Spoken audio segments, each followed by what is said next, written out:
Hello everybody, this is Roller with Winter Rose, and we hope you enjoy this brief presentation about the demise of coin cleaning. As you can see, according to Wikipedia, the widespread practice of coin cleaning lasted until the invention of certified and encapsulated grading services in the early 1980s. So exactly what happened? We may never know, but sometimes a coin just looks better if it's clean. Of course, you should always use caution when cleaning your rare and special coins. And there are many times when you should not clean a coin at all. But for the industry to bluntly frown upon and even belittle those who have chosen to clean their coins is a disgrace. And this attitude needs to change. And interestingly enough, several of the most popular grading services today started in the 80s. So let's start taking a look at that. In 1985, Professional Coin Grading Service, or what most of us call PCGS, was founded. And then in 1987, the Numismatic Guarantee Company, or what we like to call NGC, was founded.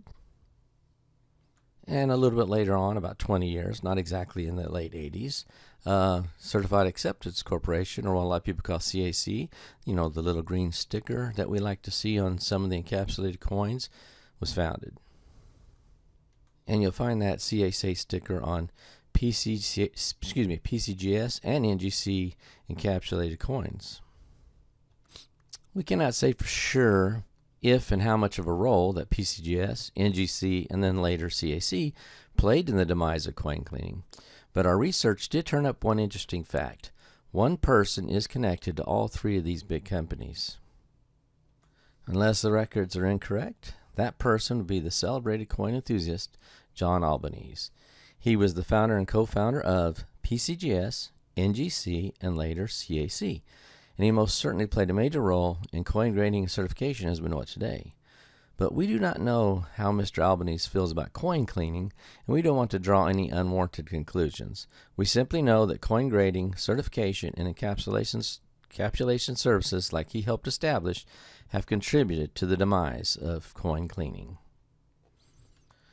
The coin collecting industry needs to again support the proper cleaning of coins, and I can't emphasize great enough the proper cleaning of coins. Unless a coin is mint or proof, it's going to contain some signs of circulation use. For instance, a circular coin will have chips, scratches, and worn areas.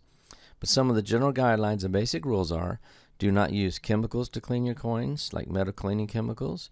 Do not scratch the surface of the coin, and do not use whizzing to polish the coin when it's finished being cleaned. As you can see in these two actual images of a 1961 D U.S. penny, Memorial Lincoln cent. This is the before and the actual after with a proper cleaning. There was no whizzing done. We didn't use any medical cleaning chemicals, and everything was done to preserve the actual coin that was underneath the filth and the patina that it had gathered over the years being circulated.